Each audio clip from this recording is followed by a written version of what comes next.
Եթերում մենք պարբերաբար խոսում ենք բռնությունների և դրա հետևանքների մասին և փորձում ենք ամեն կերպ կանխարգելել դրանք, սակայն միևնույն է, վիճակագրությունն իրենն է ասում։ Պատճառները տարբեր են, առարկաները, որոնցով մարմնական վնասվածքներ են հասցվում նույնպես։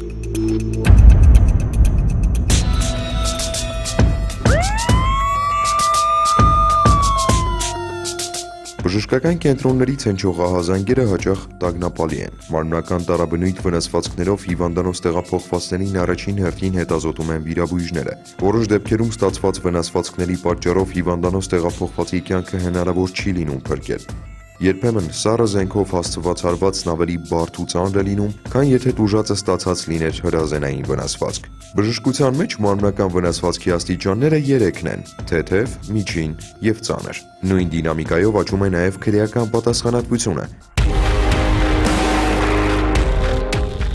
Ինչն է ոմանց դրդում ձեռքն առնել սառը զենքն ու վնասել դիմացինին։ Որոնք են անկանոն ու ագրեսիվ վարքի պատճառները։ Այս հարցերի պատասխանները թաքնված են մարդկային հոգեբանության մեջ։ Ըստ որոշ մասնագետների, ագրեսիան ուժեղ ակտիվությունն է, ինքնահաստատման ձգտումը։ Մասնագետներն այն բնորոշում են որպես թշնամության վառ դրսևորում, գործողություններ, որոնք առաջացնում են կենդանի կամ անկենդան օբյեկտների քայքայում կամ ոչնչացում։ Ինքը էլ դանակով սկսեց խփելը։ Այդպես մի ժամից հետո արդեն որ զգացի, որ արում է հուսում։ Իրար քաշքշեցին, դանակը ձեռքեր էր, ինքը որ քաշեցին, դանակը մտել է կողքը։ Սելեն փախնեմ չկարեցա, մի հատ է դեմքից խփեց։ Ու հանես սակեց։ Տեսավ ազգինի դեմքից արունապազում։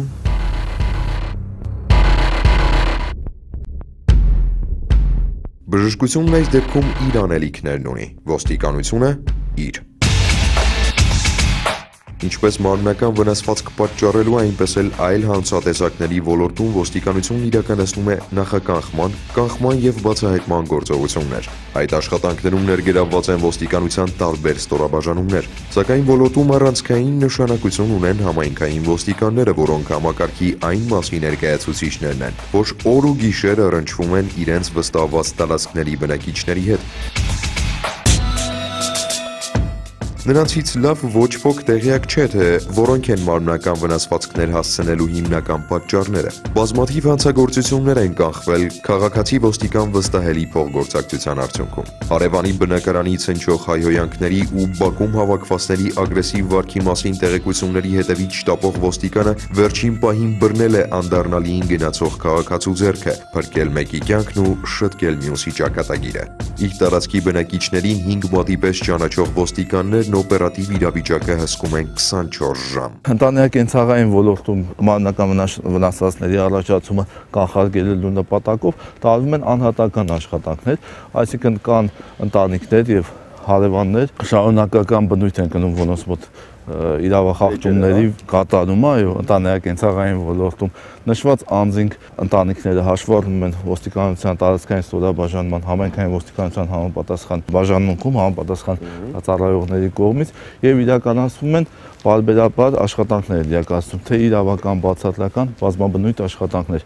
Շատ դեպքեր են լինում, երբ ոստիկանության տարածքային ստորաբաժանում բերված քաղաքացիները, ինչպես նաեւ ներկայացված անձինք, դժողները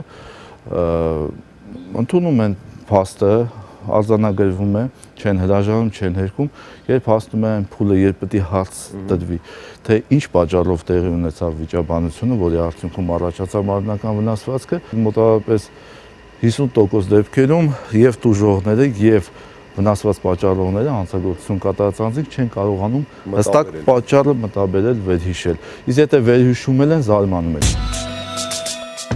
Քանի որ ագրեսիան կարող է լինել ինչպես կանխամտածված, այնպես էլ ոչ դիտավորյալ, ոստիկանները բացատրական աշխատանքներ են իրականացնում յուրաքանչյուր բնակչի հետ։ Բնակիչների մեջ կան առանձնապես աչքի ընկնողներ, որոնք գտնվում են իրավապահների ուշադրության կենտրոնում։ Հաճախ որոշ հանցագործությունների քննության ընթացքում առաջին հերթին հենց վերոհիշյալներն են հայտնվում ոստիկանների տեսադաշտում, ինչը նաև զգոն է պահում նրանց ու սթափեցնում, ստիպելով յուրաքանչյուր քայլից առաջ ևս մեկ անգամ ծանր ու թեթև անել ամեն բան։ Չնայած ոստիկանների ահռելի աշխատանքին 2014 թվականի 12 ամիսների ընթացքում Հայաստանի Հանրապետության տարածքում արձանագրվել է ծանր մարմնական վնասվածք հասցնելու 216 դեպք, որոնցից 6-ը հրազենի կիրառմամբ, 127-ը ջարդող, կտրող և ծակող առարկաների միջոցով։ Նույն ժամանակահատվածում արձանագրվել է նաև միջին ծանրության մարմնական վնասվածք հասցնելու 254 դեպք, որոնցից 213-ը տարաբնույթ առարկաների կիրառմամբ, օրինակ մոխրամաններով, աթոռներով, հողագործական պարագաներով։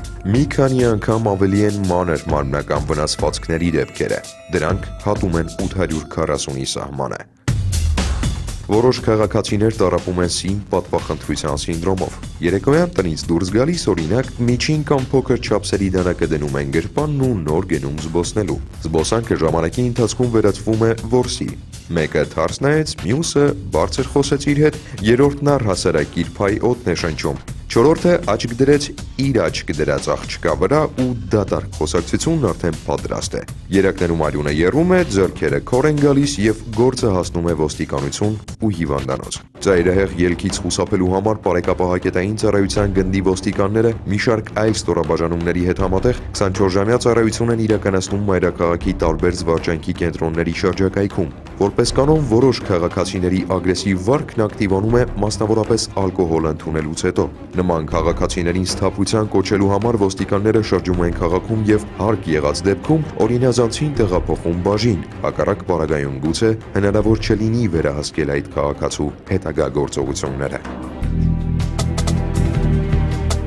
Ցանկացած կոնֆլիկտ հնարավոր է հարթել մարդկային շփման միջոցով եւ բնավ պարտադիր չէ մարդուն վնասել կամ